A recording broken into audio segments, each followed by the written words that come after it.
Welcome to part 2 of this lecture, where we'll be talking about the design principle for long enduring commons.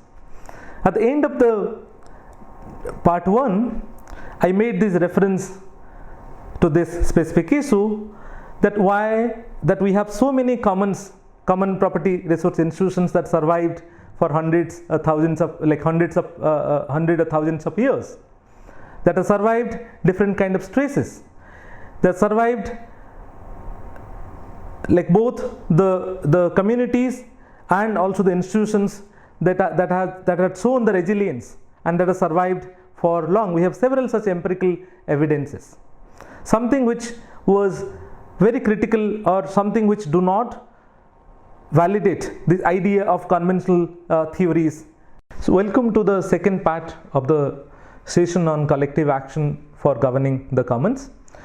So in this section we'll be talking about the design principle for long enduring commons.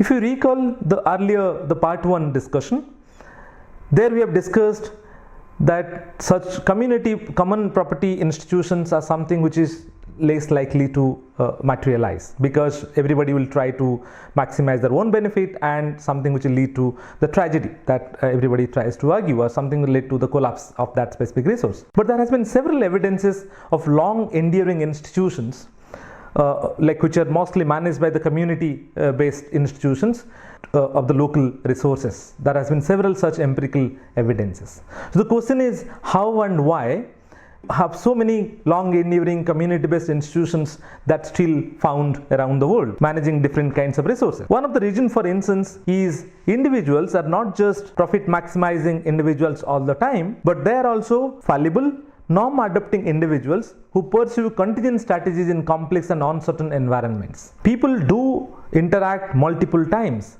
The game, Prisoner's Dilemma game that I was referring to, was a one-shot game. But the interactions that happens between people and the natural resources are often iterative in the nature, that goes on for years and years. So people learn and they accordingly strategize in these complex and uncertain environment. They also devise institutions, and these institutions work kind of mechanisms for reducing uncertainty in complex and uncertain environment. When the uncertainty reduces, the trust and norm of reciprocity may be built and sustained collective action become possible.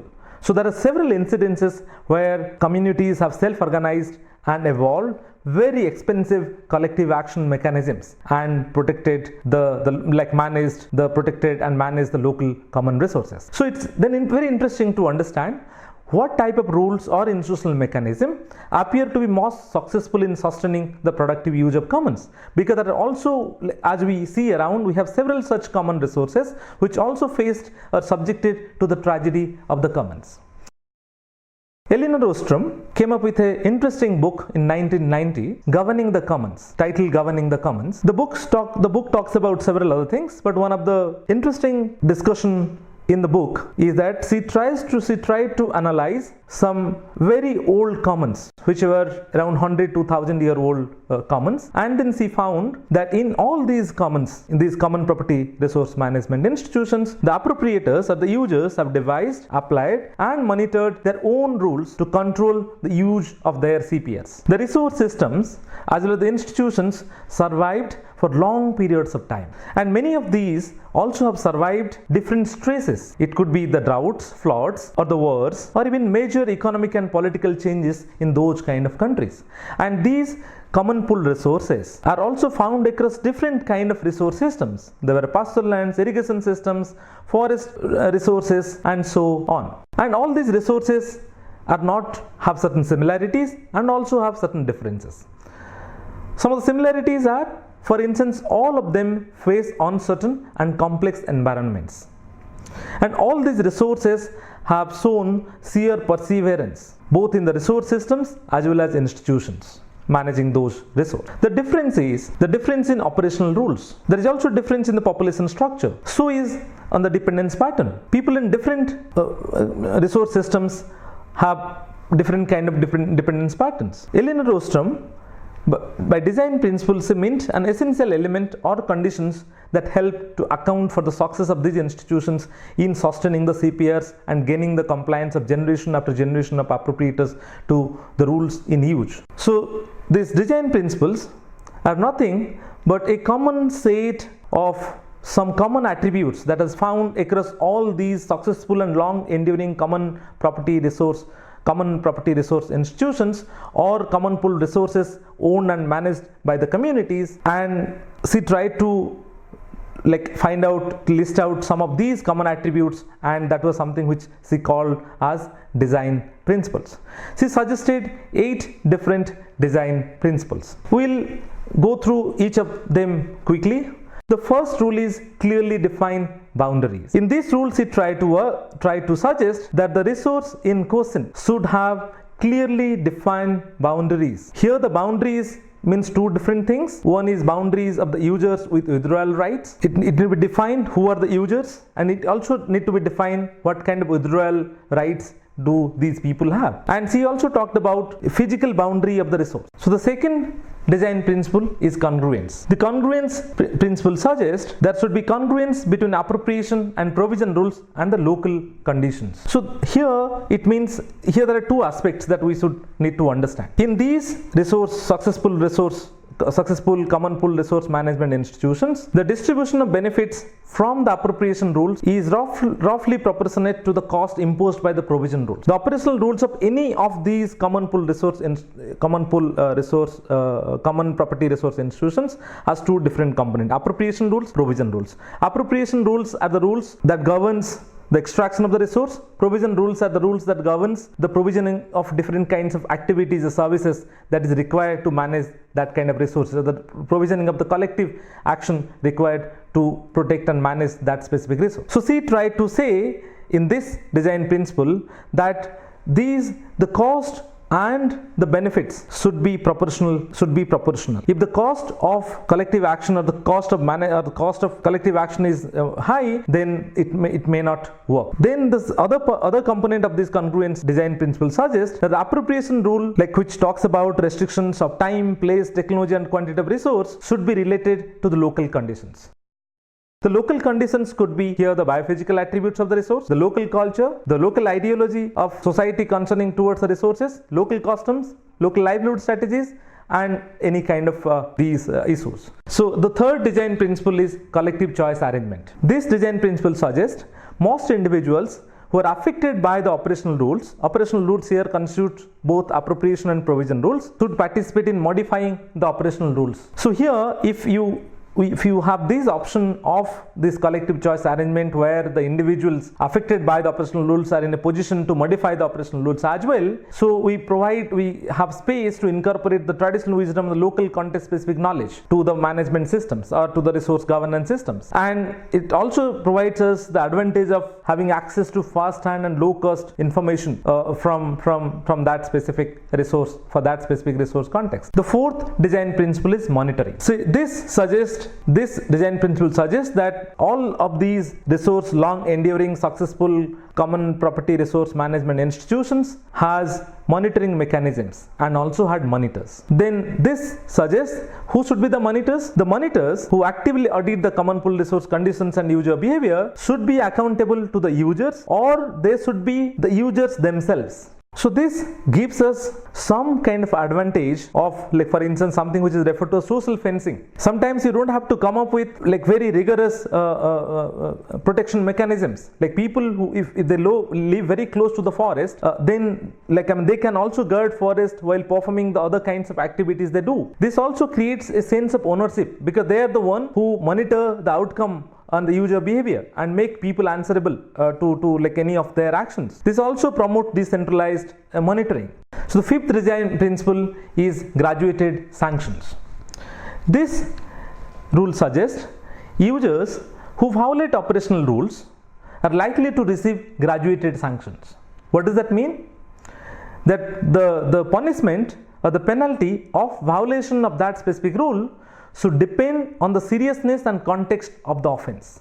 It should not be one for all kind of system. It basically suggests that like somebody, it also suggests that if somebody has committed a kind of offense for the first time, the penalty should not be the same as if he performs the same offense for multiple number of times. So this specific design principle has certain advantages. One is, if you have this provision of graduated sanctions, not just one size, one punishment for all kind of violations, similar punishment for all kinds of violations, then here we have the possibility of being very sensitive to make the sanctioning system sensitive to the social local conditions, and it also promotes social cohesion. And it has been found, several empirical studies also has found, that this graduated sanction mechanism has been more effective, has been more successful in ensuring enforcement of the rules as well.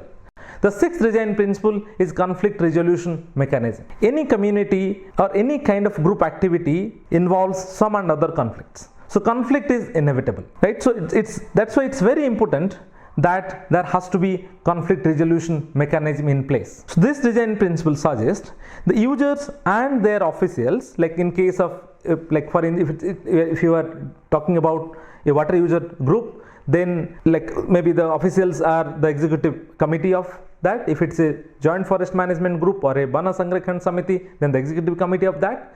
So these users and their officials should have rapid access to low cost local arenas to resolve conflict among the users, between the users and officials. So here it's very important that the users should have access to low cost conflict resolution mechanism. The seventh design principle is minimal recognition of rights to organize. This principle suggests that the right of these users to devise their own institutions, or the rights of the users to self-organize to manage or govern that specific resource, should not be challenged by the external government authorities. Often many of these self-organizing initiatives starts because of the government failure, because of the failure of the nationalized resource systems. So in these kind of context, the role of laws, policies of the specific country or the where the resource is located is very important.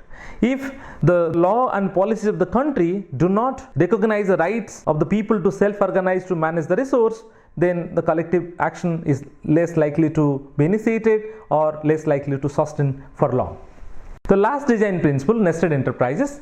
This is for the common pool resources that are part of the larger systems. So the resources which are part of the larger systems, in those cases, all the rules, be it appropriation rules, provision rules, monitoring rules, enforcement provisions, conflict resolution, governance activities, it should be organized in multiple layers of nested enterprises, because it has implications for institutional factors across all. So in this specific design principle suggests that all the rules, be it appropriation, provision, monitoring, enforcement, conflict resolution or governance activities, they need to be organized at multiple layers of nested enterprises, because some of these rules has also implications on different institutions across the scale or across the entire across the systems. So there has to be a provision where the smaller scale institutions are nested with the larger ones. So before I close part 2, let me summarize the issues that we have discussed in this part. We have discussed some of the principles or some of the common attributes that was found among all these long enduring institutions that was managed, the resources which is managed by the common property institutions. So these set of design principles are based on the common set of attributes found successful and long enduring commons. These common attributes have been successful in addressing the problem of collective action, thus helped these institutions to survive for so long. Hence, these design principles can also be called as best practices in the context of the commons, like the common property resource management institutions. And these set of principles can also guide the practitioners, can also guide us in designing robust institutions for management of local common pool resources.